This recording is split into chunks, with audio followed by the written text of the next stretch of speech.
जितना तुम बचकर निकलोगे उतना हम टकराएंगे तुमसे, और बगावत किसको करनी है, ये हक की लड़ाई है। साथियों नमस्कार, न्यूज ऑफ ग्वालियर में आप सभी का स्वागत है। और साथियों, मध्य प्रदेश सरकार ने व्यापम का नाम तो बदल दिया, बदनामी के डर से बदल दिया, लेकिन बदल नहीं पाए तो अपने घोटालों का इतिहास और एक बार फिर से एक महा घोटाले की बू उन्हीं व्यापम, जो कि अब मध्य प्रदेश कर्मचारी चयन बोर्ड बन गया है, उससे आ रही है। और लाखों विद्यार्थियों के साथ कहीं ना कहीं उनके भविष्य के साथ जो खिलवाड़ है वो सामने आया है। और पटवारी की परीक्षा में ग्वालियर के एनआरआई कॉलेज से 10 में से 60 टॉपर निकले हैं। और आपको बता दें कि 9000 जो विद्यार्थी हैं वो सिलेक्ट हुए हैं, जिसमें से 1000 केवल एक ही कॉलेज के हैं। और अगर जांच होगी तो शायद कुछ कॉलेज और निकल आएंगे, जिनसे भी लंबी लिस्ट निकलेगी सिलेक्शन होने की। और आपको बता दें कि जो छात्र दिन रात तैयारी कर रहे हैं, जिनके माता पिता अपना पेट काट काट कर उनको पढ़ा रहे हैं और उम्मीद में हैं कि इस बेटे की सरकारी नौकरी लग जाएगी और परिवार की दशा और दिशा बेटा बदल देगा, बहन की शादी हो जाएगी और आपको बता दें कि उनका भी भविष्य सुनहरा होगा।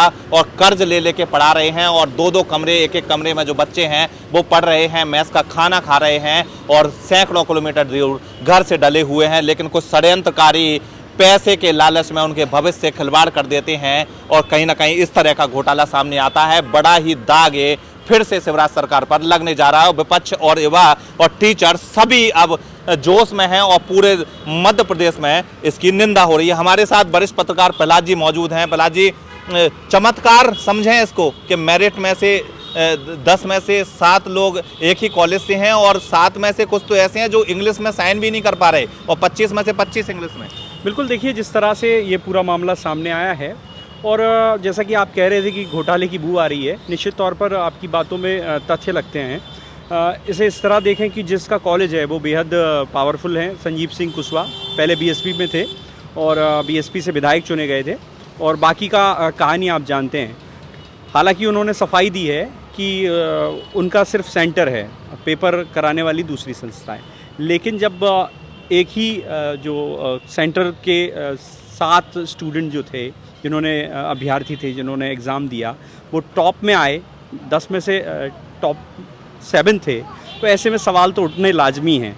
उनके सिग्नेचर का जो स्टाइल है वो भी कमोबेश एक जैसा है और सीरियल जो रोल नंबर का है वो भी एक जैसा है। तो इन सब बातों से अब सवाल उठ रहे हैं और सवाल उठना लाजमी भी है।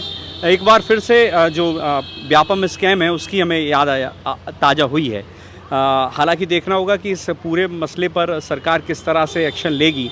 क्या इस पूरे मामले की जांच कराई जाएगी, क्योंकि अभी तो ये पूरा मामला सियासी हलकों में चल रहा है और मीडिया रिपोर्ट्स में आ रहा है, लेकिन कोई तथ्यात्मक स्टेटमेंट अभी तक नहीं आया। जैसे कि आप जिक्र कर रहे थे प्रवीण, बहुत अच्छी बात आपने कही थी कि जो लोग हैं, क्योंकि एक सरकारी नौकरी पाना हर युवा का सपना होता है और कुछ ऐसे भी युवा अपने मन में सपने लेकर आते हैं। वो गांव से आते हैं, गांव की पृष्ठभूमि से आते हैं, उनकी आर्थिक स्थिति बहुत बेहतर नहीं होती। वो इस उम्मीद से आते हैं कि वो पढ़ेंगे लिखेंगे, माता पिता ने जो कष्ट भोगे हैं अब वो उनके लिए बेहतर भविष्य बनाएंगे और इस पटवारी जैसी जो नौकरी होती है उसे पाकर वो अपने परिवार की और अपने करीबियों की किस्मत बदलेंगे। लेकिन जब इस तरह से नौकरियों पर डाका डलता है तो अपने आप में पूरा जो प्रदेश है वो शर्मिंदा होता है और सवाल भी कई खड़े होते हैं। एक चयन आयोग है, कर्मचारी चयन आयोग, उसकी कार्यप्रणाली फिर से संदेह के घेरे में है। प्रहलाद जी, देखा ऐसा जा रहा है कि आगे एसआई की भी भर्ती आने वाली है, एमपी पुलिस की भी भर्ती आने वाली है और अब जो भर्ती की प्रक्रिया है वो ऑनलाइन हो गई है और इन्हीं प्राइवेट सेंटरों से होकर उस प्रक्रिया को गुजरना पड़ता है।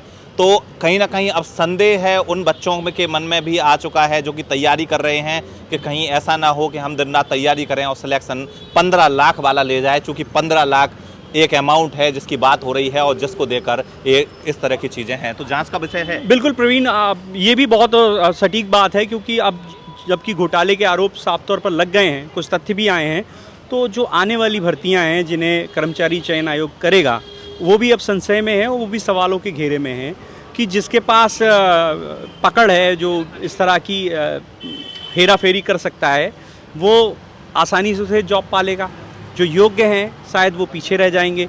तो ये तमाम सवाल हैं और अब निष्पक्षता उस पर भी खड़ी हो रही है, कर्मचारी चयन आयोग पर। तो अब जो तमाम भर्तियां होनी हैं वो निश्चित तौर पर संदेह के घेरे में है और होना भी चाहिए, क्योंकि ये जो स्कैम आया है ये अपने आप में प्रश्न चिन्ह लगाता है। लेकिन बड़ी बात यह है कि अब देखना होगा सरकार इस पर कैसे नकेल कसेगी, और ये जो घटना हुई है, ये जो स्कैम आया है सामने, इस पर सरकार क्या कुछ एक्शन लेती है। कहीं ना कहीं सरकार को भी कटघरे में खड़ा करेगा स्कैम, क्योंकि चुनाव आने वाले हैं और सरकार कहीं ना कहीं पुराने आरोपों से भी अभी फ्री नहीं हो पाई कि फिर से स्कैम का आरोप। देखिए, विपक्ष के सामने एक मुद्दा आ गया, लगे हाथ अरुण यादव हैं, इस पर सरकार पर सवाल खड़े कर ही रहे हैं। तो ये तो साफ है कि इस घटनाक्रम ने सरकार को परेशानी में डाला है। लेकिन अब देखना ये होगा कि सरकार कैसे इस पूरे मामले का पटाक्षेप करती है और क्या इसके पीछे कौन है। देखें, हम इससे पहले भर्ती परीक्षा का स्कैम सामने आया था, वो भी ग्वालियर से जुड़ा था, और अब जब व्यापम जैसा ही एक और मामला जो पटवारी चयन भर्ती चयन परीक्षा का मसला था, वो भी ग्वालियर से जुड़ा है। तो ग्वालियर भी सवालों के घेरे में है। जिन महाशय का ये कॉलेज है उन पर तो बड़े प्रश्न उठ रहे हैं, और कर्मचारी चयन आयोग को भी जवाब तो देना होगा। साथियों, ग्वालियर चर्चा का विषय बना हुआ है राजनीति को लेकर, लेकिन अब चर्चा का विषय बन गया है एक स्कैम को लेकर, और 15 लाख का जो नाम है वो सामने आ रहा है कि 15 लाख दो और नौकरी ले जाओ। शायद वो एनआरआई कॉलेज जो कि पहले इंजीनियरिंग कराता था, इंजीनियरिंग में तो नहीं प्लेसमेंट दे पाया, लेकिन अब शायद सरकारी नौकरी डायरेक्ट ही लोगों को दे रहा है। और आपको बता दें कि बड़ा आरोप विपक्ष लगा रहा है, युवा लगा रहे हैं। और आपको सबसे बड़ी बात बता दें कि युवा तो ये भी कह रहे हैं कि इससे पहले जो परीक्षाएं हुई हैं उसमें भी धांधली हो सकती है, तो जांच की मांग है। और आगे किस तरह से सरकार निश्चिंत हो करेगी उनको कि अब आगे कहीं ना कहीं जो परीक्षा हैं वो निष्पक्ष रूप से होंगी, बड़ा संदेह है। और कहीं ना कहीं आरोप और बड़ी निंदा और बड़ी किरकिरी सरकार की इसके बाद हो चुकी है।